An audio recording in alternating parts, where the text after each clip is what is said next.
Well, guys, welcome back. Um, this time around, I watched a Shudder exclusive movie. I guess a Shudder exclusive. It was on Shudder, and I think they released it to theaters for a short time, like months ago. It's called Whistle. Excuse a little yawning in this one. I don't know why. I'm just exhausted today. I just had a thing of coffee, and hopefully that'll wake me up a little bit. But basically, I mean, there's not much to this movie. If you've seen Final Destination, you've seen this movie. Even taking some ways to skirt the curse was taken from one of the Final Destination movies, if not a couple of them. Basically, this movie is out of nowhere, which it is out of nowhere. Somebody will be gifted a whistle that's like some Aztec past or whatever. And whoever blows it and whoever hears the sound of the whistle are cursed to die by their own death. Which means, like, okay, let's say, like, one of the characters, she was going to die of old age. So she is reduced to a mummy, essentially. Like, decrepit and stuff like that. With the curse that's following her. Or your curse that's following her. It's your death that kills you. I know. And another dude, apparently he drives drunk a lot, so one of his deaths was going to be in drunk driving. So, in actually a pretty cool effect, I actually like this one. He's just out of thin air getting crushed and contorted and all that stuff. So that was pretty cool. Um, Other than that, it's just such. I mean, I've just seen it done better. And I'm not even really that much of a fan of the Final Destination movie, so don't think it's like, oh, because it's Final Destination or like Final Destination, you just don't like it. No, that's not it. I like some of the Final Destination movies. Actually, the last one, Bloodlines, that was really fucking good. I was surprised how good that was. And then, just the characters are just, they're not really douchebags. They're really not. Except for one of them, but he's not really a main character. But, it's like basically the movie starts out with the opening kill, which is some guy had the whistle and he blew it. Which the whistle does look pretty cool. I'll give it that. It seemed like they put more time into making and designing the whistle of the movie than the actual like screenplay or the script or anything like that. Which I guess is good. If you're gonna have a movie called Whistle, you might as well make the whistle look cool. So I guess I give him credit on that. And then this new girl comes into town. She's living with her cousin. Um, she ends up getting the thing, the whistle, which it comes like in this vase thing. Which actually this is pretty cool. I was shocked to see him. Nick Frost is in this for like 2 seconds. Yeah, he's in there. He finds the whistle thing and he's trying to sell it, but then it gets him. He dies of lung cancer because he's a smoker, which he smokes in the school, which is really cool. Like he's a teacher at the school, I should say. But it was just it was. I don't know his connection to this movie. I don't know if Edgar Wright has anything to do with this movie, or they just paid him and he just happened to. I don't know the story behind that. Actually, again, that may be more interesting than the movie. But then one of the girls blows the whistle at like a party they were having, and everybody around it hears, and then one by one they are struck by this curse of death, which I guess death isn't really a curse because you're going to die anyway, but it's just there's I was struggling like when I do movies like this, not in the theater. I go by just remembering off the top of my head. Um, when I do movies like this at home, I have like a note, like I have my notes on my phone, and I'm just like kind of jotting stuff down, just so before this I can kind of read over it and be like, okay, yep, I'll mention that.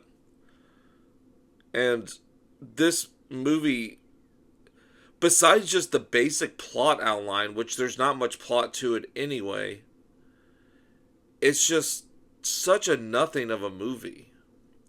Like I'm not offended by it. Like I don't think it's good. I don't think it's bad. It's just somewhere in the middle where I'm just kind of like it's forgettable. And I think I've mentioned this before in another review I've done. I think the biggest sin a movie can commit is being boring. Because you're going to remember a great movie. You're going to remember a really bad movie. But something that's boring or just so mediocre, you're not going to remember it. So, be one or the other. But like I said, there was a cool death. The one with the guy getting in that car wreck. Um, it contorting and excuse me, like blood squirting, and it was that was cool. I remember it irritated me that the lead character Chris spells with a Y, which I get it. Like girls kind of spell their names with Y's if it's a, a male dominant name. Like I knew a girl, her name was Alexandria, but she went by Alex. But instead of like the E, she would put a Y, which I don't know why. It just why. I don't understand what that had to do with anything, but and she was a douchebag. So anytime I every any character, and this is my problem. This is my hang up. But any any character that spells their name in a stupid way, I had to write them off. Especially with the E and I being replaced with a Y, and it's just I don't know. Again, that's my hang up. You may have not cared. I think her real name was Chrysanthemum or something because that's mentioned a couple times in it. But you know, um, again, there's just and the whole time the main character Chris, I'm gonna be picking on her a little bit because this is the main person we follow, but she just her dialogue is spoken like I know she's supposed to be like 16 or 17 in the show or in the movie, but it's like she has these tattoos that I guess she did by herself or something.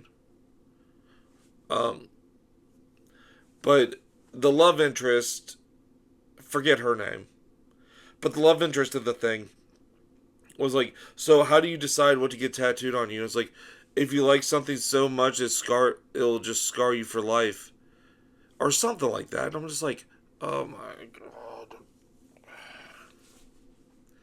Now I'm heavily tattooed. I don't like to talk about mine. I get them. I show my friends, show my family. That's about it. If anybody ever comes up and talks to me about tattoos, I really hate talking about them because a lot of mine are cover-ups at this point. So like, it's more of I don't, you know.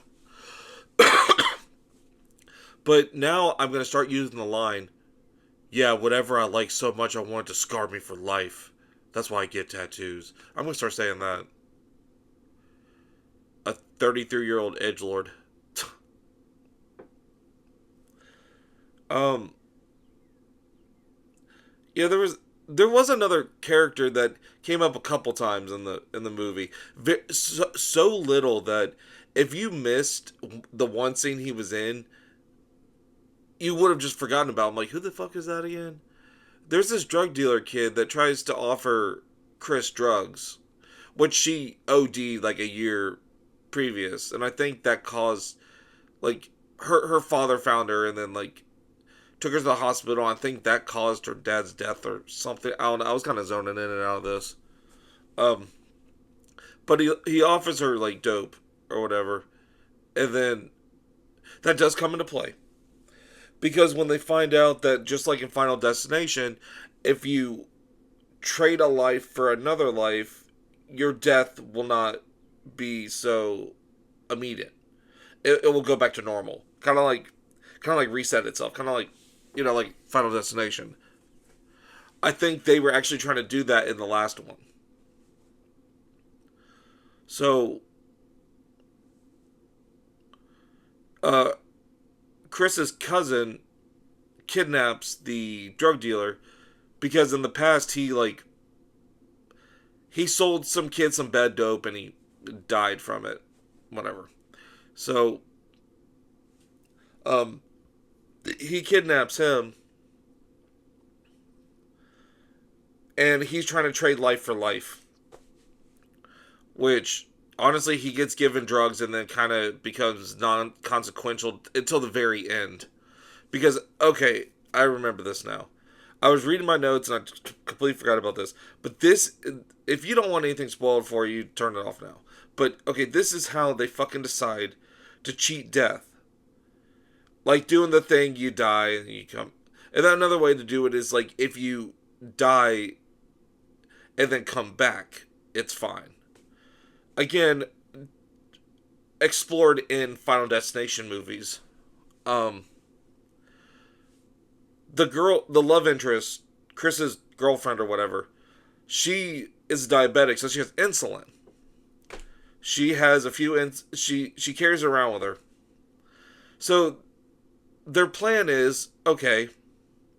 We're gonna we're gonna boost ourselves with so much insulin that we're gonna die, and then we're gonna what are those things that the things you clear like one of those things. We're gonna use that on each other, and then death will leave us alone. And the reason that we know that it was important that the girl used to do drugs is she knows how to boost correctly. So stupid. This is just. I thought it was going to come into play more like, hey, we have the drug dealer. He may have drugs on him. Let's see what he's got, because everything on the street now is fucking filled with fentanyl anyway. So regardless of what you get, you're probably going to OD anyway if you take too much of it.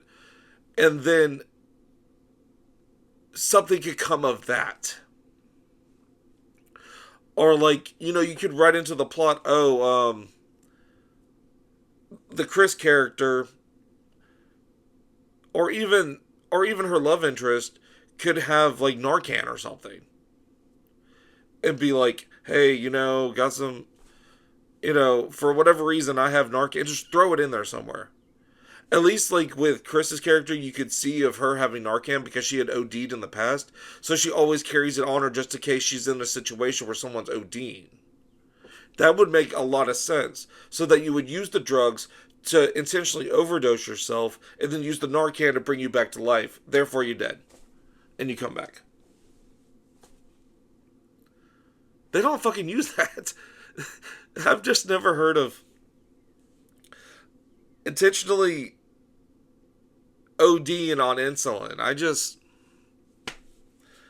I mean, there could have been so much more done with that. And really, the only payoff that the fact that she was a drug addict, besides the fact that, like I said, I think her dad died because of the fact that he was rushed her to the hospital or something. But besides that, is that she knows how to fucking hit you with a needle, hit the spot. So, I don't. And then it ends. And this is when I said earlier, like, it just appears. Because, again, another girl opens her locker at the end and, oh my god, it's that thing again. It's just. Oh man, like I said, I'm not mad at this movie. I'm not, except for that stupid ending. That ending, I will remember. I kind of forgot about it when I was talking about it, but I wanted to bring that up because I actually had a write around for it that would have made that a little bit better and have more of a impact that she was a drug addict, or the consequences of her actions that caused her dad's death to be, you know, that could go into the plot more than like, oh, I had a dad that died. Also, the bitch looked like Uma Thurman, like from Pulp Fiction the whole time. I guess that's why she used to do drugs and knows how to boost. Well, no, but Uma Thurman didn't do heroin, did she? She did cocaine. I haven't seen Pulp Fiction in a while. I just remember she did John Travolta's shit. She was ODing. And typically, you mix those up, you're gonna have a bad time. Coming from experience, if you don't ask questions, you're gonna have a bad time. But yeah, that was a Whistle. Let me know if you saw it. I'm pretty sure it hit theaters because I remember seeing like I went to go see something else and it was on the little marquee, little thing at the at the ticket office or whatever. I saw Whistle and I'm like, oh, what the fuck is that? It just kind of blanked out on it. But then I learned to realize that Shudder started picking up movies and releasing them for a small theatrical release and putting up the money for it, or at least helping out. Because like when I talked about Faces of Death from about a month back, that was a Shudder one. Dolly was put out at one point in theaters. I don't know if that came here. I don't. I would have saw that in theaters if it did. So I don't think it did, but yeah, that's what I thought of Whistle. Honestly, it's looking more and more grim for Shudder. This is gonna be a side tangent, but I mean, Dolly was it was good for what it was. It just maybe I need to watch that again. It just like I said, I liked it for the generally speaking, I liked it, but there's just some things that I I don't know. That was a real confusing review I had to do. That was awkward. Um, they did the Face of Death reboot. Um, well, they're still putting out the VHS movies, and those, generally speaking, have been very good. I really liked Halloween a lot, but generally speaking, the VHS movies are still solid. I like that they're doing like a movie a month kind of deal, sometimes two. But like, you cancel fucking Joe Bob, and if you're gonna do that, at least have quality. Like, I honestly cannot see anybody. Okay, apparently I was in the minority on the Faces of Death review. But I saw the aftermath of it. Like no one reached out to me or anything. Obviously not. But like the other impression that it made on people and like the overwhelming positive, um, like stuff that it got, I was like, am I just a sour asshole?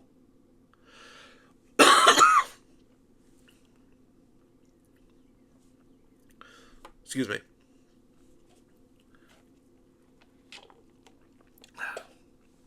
Because sometimes if something does get generally very favored reviews and I don't like it, sometimes I just kind of think I'm an asshole. But the thing was with Faces of Death, I even said in the review, I don't even think the original one's that great. I think the urban legend behind it and how they constructed it far surpasses the actual product we got. And I still stand by that. Plus, Francis B. Gross. Um, Dr. Francis B. Gross. I'm sorry. Don't want to soil his name. So it wasn't like I really had. It wasn't like I went in and again I gave the concept high praise, but the execution was very poor. And then besides the VHS movie, I mean, Dolly was cool. Like that seems like something they would do. But then they got Whistle coming out, and they have a new series. But again, I have AMC and Shudder, so I don't know which is which sometimes. But they have something. Okay, like they just put out Tales from the Crypt. They just put out the first season. Like, if you can license the first season, why didn't you license a few of them? Because the first season only has 6 episodes. I'm already done with that. Some newer ones they released. They're doing a lot of the early 2000 stuff, which is making me feel old that that's considered classics now. I actually did rewatch Hostel 1 and 2 the other day. I like those. I always liked Hostel 2, but Hostel 1 grew on me as I got older. It wasn't that I thought it was gross or anything. I used to really be an anti Eli Roth person. Like, as a writer, I used to fucking couldn't stand him. But after he made Thanksgiving, which is kind of recent, I really started to go back and watch his movies again because I'm like, okay. And also, like, I hear him talk about other movies like Mother's Day and Pieces and like Bloodsucking Freaks and like all these other like DVDs that I do have where he's talking about a movie he didn't make. And especially the Italian movies. He's very knowledgeable. He's very you could tell he loves the craft of this. And you could tell he is a big fan of the genre, which is something you don't really see a lot in somebody that makes these kind of movies. So, as a person, I liked him. As a writer, I hated him. But now I'm starting to lessen up on him over the years. So, that was fun watching those again. But they're just not really... Shudder doesn't hit like it used to, you know? Which is a shame. Like, they need to get Holliston on there. Like, if they want TV shows, get, like, Holliston. Which, I watched that first run. That was awesome. I got the Blu-rays. Todd... Was it Todd versus the Book of Pure Evil? That was a good show. Ash versus Evil Dead, like, they're just, I don't know if AMC is putting their fingers in it a little too much, but something's happening over at Shudder, and it's not for the better. But who knows? Only age will tell. So, with all that being said, guys, I guess I'll see you next time. And I did kind of have an idea of what I wanted to do next. I was going to kind of do these longer form, kind of like dissections of movies. Like, the one that made me bring it up was, because me and Jake watched Face of the Death, but we never reviewed it. I have the new Vinegar Syndrome. I pre-ordered that. And with the new one coming out, maybe I just want a little bit more eyeballs on the channel using stuff like that. But really, I just kind of wanted to review it because I wanted a different take on it, which I wanted his younger take, but I could jock it up to just, I can ask him and just do all that. So I may do like kind of a reflection on these type of movies and other ones also notorious for their subject matter and see if it would fly nowadays, if they would have the same reputation, if it would even be successful, if it was done nowadays, if it wasn't revered as a classic of the genre. So I'm thinking of kind of doing that. Again, it's going to be semi-unscripted. I'm going to have an outline, but not really crazy. But alright, guys. Until next time. I think the next review you're going to get from me is Obsession, which is coming out from the time recording this a couple days. So I'm very excited about that. That looks really good. I've been getting the text from the marketing team. Like, I'm not special. Anyone can sign up for it, but it's been kind of fun. Like, in some days, it's like 7 or 8 of them, you know? It's pretty cool. Alright, see you next time.